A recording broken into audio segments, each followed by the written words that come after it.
Shawn Porter says, I don't see myself retiring without fighting Errol Spence. But it's up to my team, you know. And I don't know how much longer I can make 147 pounds, but I'm going to try my best to make it as long as possible. This your boy CJ Goodfella back with the Boxing Clinic, early morning grind. Shout out to everybody in the boxing grind, man. Shout out to Trap House Boxing, you know. Shout out to Ashley's Corner. Shout out to 7-8 Sports. Shout out to everybody, man, that's out here grinding. ILBTA Boxing Talk. My homie Corey. But, some of y'all gonna like this and, some of y'all not. But this dude just smooth criminal. Annie, are you okay? Ducked Errol Spence. You say, I don't see myself retiring without fighting him. But you could have fought him. You could have fought him.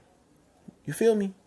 Really. He could have fought. I'm going to link the article in the description. He did a visual interview as well. I forgot what page I seen it. I seen the guy do it. I got to pull it up. If you look for it, it was posted yesterday, I believe.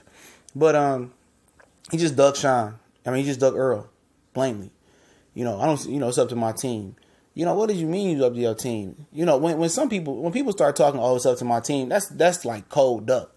That's like elevated to the, number one and number two, duck code of this era. It's ask my promoter, Manny Pacquiao, or I leave it up to my manager, Al Heyman, or, my team, And that's one of Leo Santa Cruz, King Duck's favorite phrases. I leave it up to my team. Oh, my team won't let me fight Rigondeaux. Same thing with Shawn Porter. It's up to my team. That's a code word. He ducking him. Oh, his team don't feel that's the right fight for him. Right now. But I don't see myself retiring without fighting Errol Spence. Like, dude, man, grow some, man. Legitimately, man. You could have fought this guy. But you fighting Adrian Granados? No offense to Adrian Granados, but he's not even a real 147-pounder. And Shawn Porter, man, you don't even have a career-defining victory. Devin Alexander, maybe. And we finding out that Devin Alexander was having a drug addiction problem to painkillers, so he wasn't even 100% no more. After the Madonna fight, he was done. Now he's just making a comeback. And I seen him fight the other day against Amir Ahmad, and he looking spectacular. He's about to come back. Versus Walter Castillo or somebody like that. But Shawn Porter, that's your most important victory. Paulie, draw with Julio Diaz, beating Julio Diaz after a draw. Come on, man. Shawn Porter's an imposter. You don't have that clout, man, to be around here picking and choosing who you want to fight. You still looking for that career-defining victory. And for me, Errol Spence would be a career-defining victory to put you in a top class. People just put you in the elite with welterweights, but you're not elite. You second tier. You a second tier welterweight. Let's just keep it 100. He's not a top tier welterweight. He didn't beat Keith Thurman. He didn't beat Kell Brook. He drew with Julio Diaz. Let's keep it funky, bro. He's not a top welterweight. He's not in the class of Errol Spence. He's not in the class of Keith Thurman. And I put Terrence Crawford over him. He's not in that class. Period. He in the class beneath that. I'm going to say that again. He in the same class as Jesse Vargas, I believe. He that type of caliber of fighter. He might be a step above him.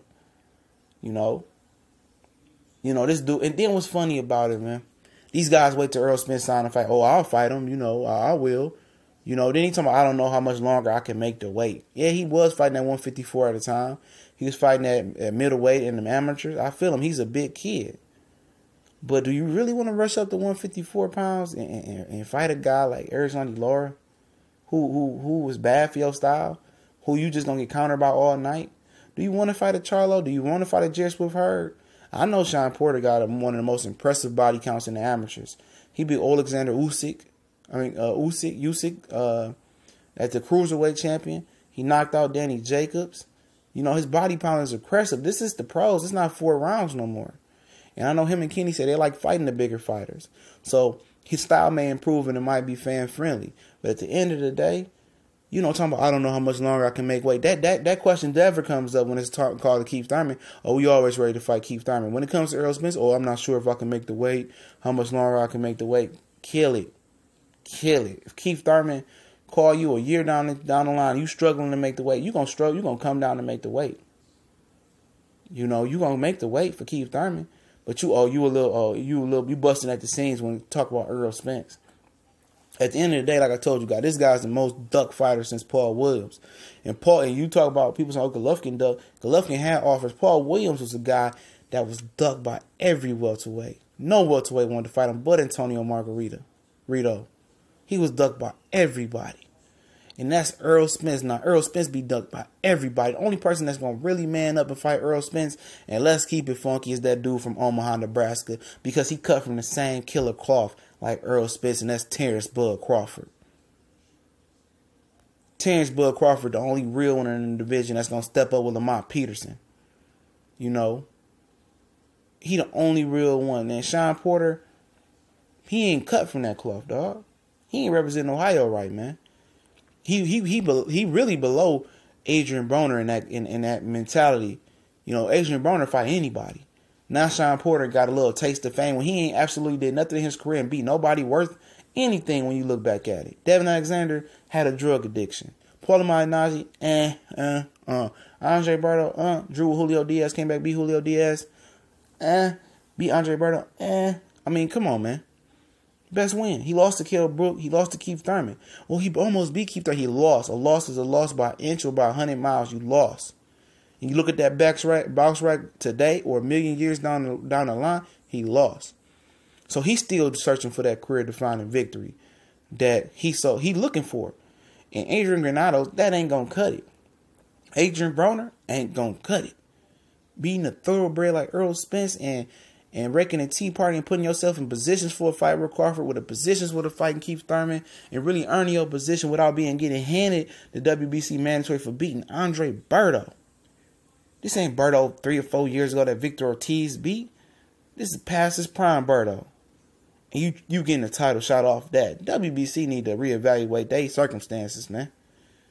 But all of a sudden, you can't make the weight when somebody say Errol Spence. But I don't see myself retiring. Don't worry, Errol Spence moving 154 too. You know, he gonna follow wherever you go. You know, they don't make these fighters like they used to, man. Shout out to It's Hog Time, man. That's a real fighter from Ohio, Aaron Pryor. We out.